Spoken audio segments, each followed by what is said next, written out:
Today's episode is going to be a bit different than our usual news and rumors roundup. We're going to do an in-depth piece on Jaelon Darden, right? A wide receiver out of UNT, University of North Texas Green Machine, who's been making some noise in Berea. He's been a hot topic, if you will, within inner Brown circle. So we're going to get to know the return man and talk about whether or not he's got a real shot of making this 53-man roster. So a lot of people have been on the Jaelon Darden scene. But before we look at the first glimpse of it, I did want to get across a quick news tidbit for you guys. Mary Kay tweeted out today that Perion Winfrey's case for misdemeanor assault against a woman he was dating has been dismissed upon completion of a pretrial diversion program. I don't know what the exact legality of that is, but I do know that means he is out of the deep water for the legal side of things, but that does not mean he's going to be, home free coming from the NFL side of things. They always do investigations of their own, but we do have a Perion Winfrey update for you, and there it is. Now, let's get into some Jaelon Darden talk. So, I've seen a lot of chatter on the streets of Cleveland about Jaelon Darden, and he's kind of one of the fun names to mention as a dark horse to make this roster.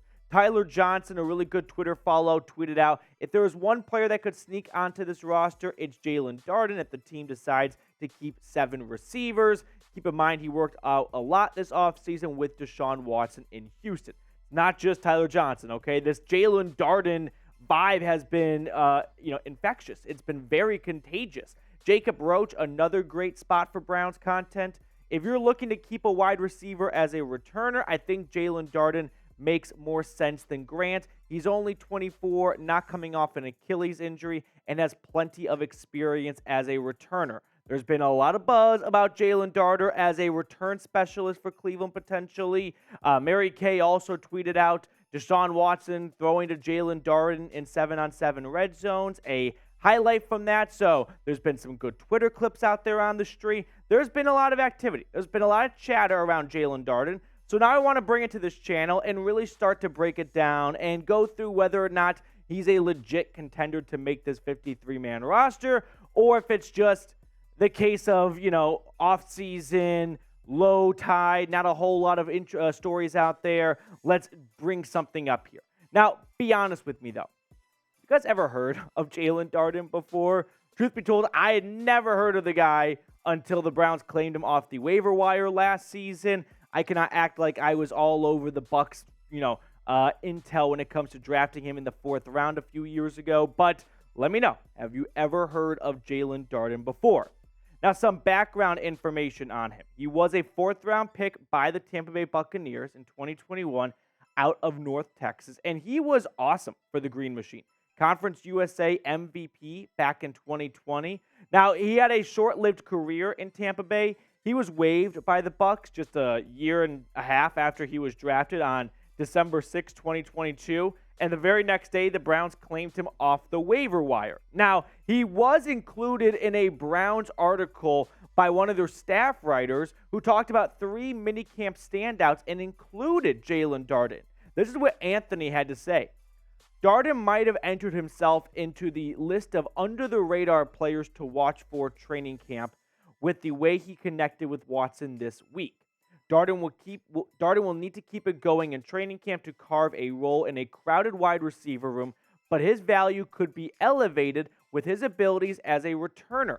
He's averaged 9.4 yards per return across 52 career punt returns. So let's take a deeper look at Jaelon Darden as a return specialist. In his NFL career, he's had 52 punt returns, 21 kick returns, averaging 9.4 yards a punt return. On the kick return side of things, 20.3 yards. These aren't like eye-popping numbers or anything. They're relatively pedestrian. The kick return number is probably a bit on the more underwhelming side. Punt return, almost averaging 10 yards a pop. That's really not too shabby. And you're going to see that's better than a lot of Browns players last year. Now, Darden was also a return specialist in college up in Denton, where he averaged 8.9 yards each punt return, 1 touchdown, 310 yards across 25 returns. He's got track star speed. I mean, he is a prolific athlete. It is what got him to the NFL. It wasn't his route running or his great size or anything.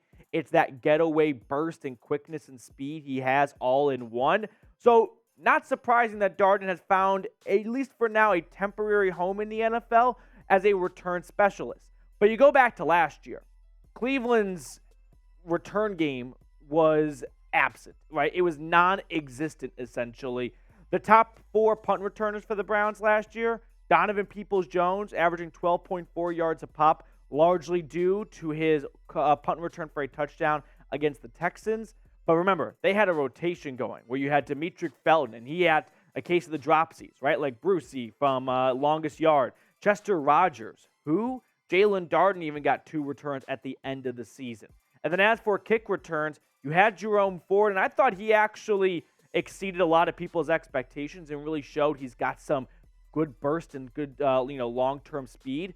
Chester Rogers, 21.3 yards a return. Dearness Johnson took one back. David Bell, for crying out loud, had a return as well as an up man. Demetric Felton also had a return. So Mike Prefer lost his job for a couple of reasons. I think the biggest one was there was an upgrade in Bubba Ventrone, and there was no denying that.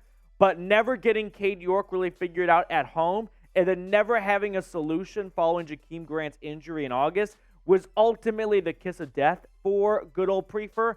The return game only had, if I can remember, 2 sparks. The Donovan Peoples-Jones touchdown against the Texans, and I think it was the Jets game, right? Jerome Ford took one like 45 yards back or something. Those were the only 2 bright spots I had from the entire 2022 Cleveland Browns return game.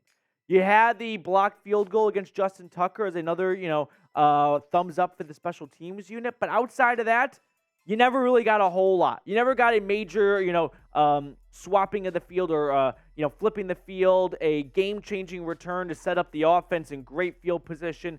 You never got that boost, that catalyst from the return side of things. So this is going to be a point of emphasis for Cleveland going into 2023. Now, before we get on to the rest of today's show and getting to know Jaelon Darden a little bit more, who was your first favorite Browns player? So not your current favorite Browns player, not your all-time favorite Browns player, but when you first had a favorite player, who was it? Like for me personally, it's Josh Cribbs. And so we're talking about return specials. It kind of got me thinking, what were other people's first favorite Browns player? So let me know who your first favorite love was for the Cleveland Browns. For me, it's good old Josh Cribbs, but let me know who yours is in the comment section. Now, speaking of return specialist, Jakeem Grant was signed to be exactly that last season. Unfortunately, we did not see Jakeem Grant last year. He popped his Achilles in August, but he was great for the Bears in 2021 after being traded over from Miami. You look at Jakeem Grant's punt return stats in 2021 and the reason why the Browns signed him, 11.9 yards a return. I know that's not a big number, but just think about this.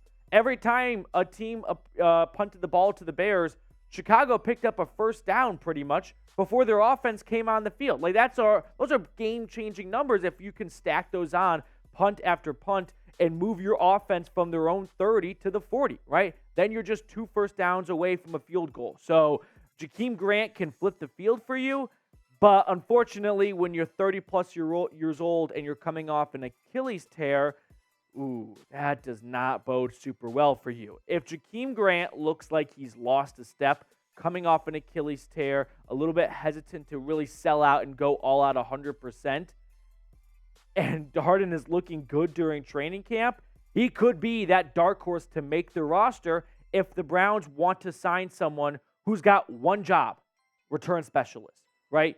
We don't see you as a wide receiver. You're not a DB. We just want you to field, kick, and punt returns, and that is your only responsibility on this team. A lot of teams had that role for a long time, but as special teams has sort of, been devalued with rule changes the last 10 years or so, you're not seeing a lot of teams carve out a roster spot solely for a return specials. And I'll add to that more in just a minute. But we are almost at 20,000 subscribers. Less than 100 to go. Let's get there by the end of the week. I wanted to reach 20K before training camp started. We are going to blow that goal out of the water. Let's get to this 20,000 milestone sooner rather than later. Lock in for the best free Cleveland Browns YouTube content. So Zac Jackson from The Athletic has also been getting drunk on the Jaelon Darden Kool-Aid. In his most recent article, he said, Headed to training camp, I'm marking Jaelon Darden, a late season waiver claim last year, as a player to watch as a potential dark horse to make the roster at wide receiver. Now, let's look at the wide receiver room, because even if you are a great return man, if there are 7 or 8 better wide receivers out there, I'm not quite sure whose spot you'll be taking. You got Cooper, DPJ, Moore, Goodwin, Tillman, Bell, Grant, Schwartz. Mike Woods will go on IR as soon as possible, but you can't do that until the season starts. And then you've got Jaelon Darden, Baldwin, and Mike Harley also on there. So before we look at who's going to make this wide receiver room for Cleveland, great deal going on with our friends at Fanatics. If you're looking for one of Petey's polos, I know I'm getting this polo probably by the time this video is over. You can go to chatsports.com/Browns polo. They've got Brownie the Elf. They've got the Browns logo. It comes in a variety of colors. Get your own Petey's polo right now over at Fanatics. I wish I could say I made it myself, but it's a pretty darn good polo. So you can still look business professional or business casual, if you will, while also repping your favorite squad. The link's in the comments and the description of today's show. Plus, it's on sale. You can't beat a good sale. Now, taking a deeper look at the roster projection for the wide receiver room, Cooper, DPJ, Moore, Goodwin, and Tillman, I think are all absolute locks. Like, those 5 players are making the roster. I think David Bell's a lock. You don't move on from a third-round pick who wasn't bad his rookie season, just didn't get a whole lot of opportunities after one season. So I only have a question mark in there because if other guys start looking good, David Bell can't be in the same category as Cooper, DPJ, Moore, etc. Jakeem Grant's a bubble player. Jaelon Darden's a bubble player. Anthony Schwartz is a bubble player. And I sort of have Mike Harley as my first guy out, right? Kind of the first wide receiver to get to the practice squad. And if an injury pops up, he'll be elevated. But I see 1, 2, 3, 4, 5 guaranteed locks. If you toss David Bell in as a lock as well, we're at 6. Most teams don't take more than 7 wide receivers. A lot only take 6. So if the Browns are going to go with 7 wide receivers on the 53-man roster, that means you got a battle between Grant, Darden, and Schwartz for that last spot right there. Now, injuries will happen, right? We sort of always forget about that when doing 53-man roster projections. The Browns have already had an injury at the wide receiver position. Michael Woods, who I thought was going to make the 53-man roster. So you can say that the Jakeem Grant injury of last year of an unexpected wide receiver spot opening up has already happened, but don't rule out, unfortunately, another injury in August kind of throwing all this out the window, and it becomes a lot more clearer once we get to the 53-man roster cutdown day. But the Browns appear to have 6 out of those 7 spots locked up, so Darden's in a 3-horse race with Schwartz and Grant for that last wide receiver spot. So who is your 2023 sleeper for the Browns? Is it Jaelon Darden? Is it someone else? Last year, the ultimate sleeper would have been Ethan Posick, I would say. I guess Martin Emerson. Can you be a sleeper as a rookie? Maybe. I don't think so. You can't have a breakout season as a rookie. I don't think you can be a sleeper as a rookie. So I think Ethan Posick would have been the smart pick last year. This year, maybe it is Jaelon Darden. The only hesitancy I have is what I was talking about a couple of minutes ago. Look what PFT, Pro Football Talk, tweeted out. Saints special teams coordinator Darren Rizzi says there's not a single special teams coach in the NFL who likes the new fair catch rule on kickoffs. This is just one of many new rule additions over the last decade that have been implemented to help protect the future of the league and the health of players at the cost of special teams slowly being phased out of the game and just being something that's used for punts and kickoffs, right? Field goals. You're just not getting your Josh Cribbs, your Devin Hesters of the world anymore. So with the new rules, is that going to alter how teams look at rosters going, well, we're not going to have a guy on the roster who just make a fair catch. Anyone can make a fair catch if it brings us all the way out to the 25-yard line. So why bother bring someone onto the 53-man roster whose only job is just going to put their hand up? Anyone can do that. Let's use that roster spot at someone else who can't do what that job is. So that will be something to watch for, no doubt about it. Make sure to follow me on Twitter at Matthew Petey. I'm always talking Brownies, always there, over there. And now let's wrap up the show with Pick a Card time. We have producer McCullough today. Tex, what card are you going with? I'm going to go with the 7 of diamonds. 7 of diamonds. Okay. I don't dislike the pick. I don't know if I love it, though. I'm going to go with the jack of spades. One last cut for good measure. 8 of clubs. 8 of clubs. Okay, that's it. We'll see you guys later.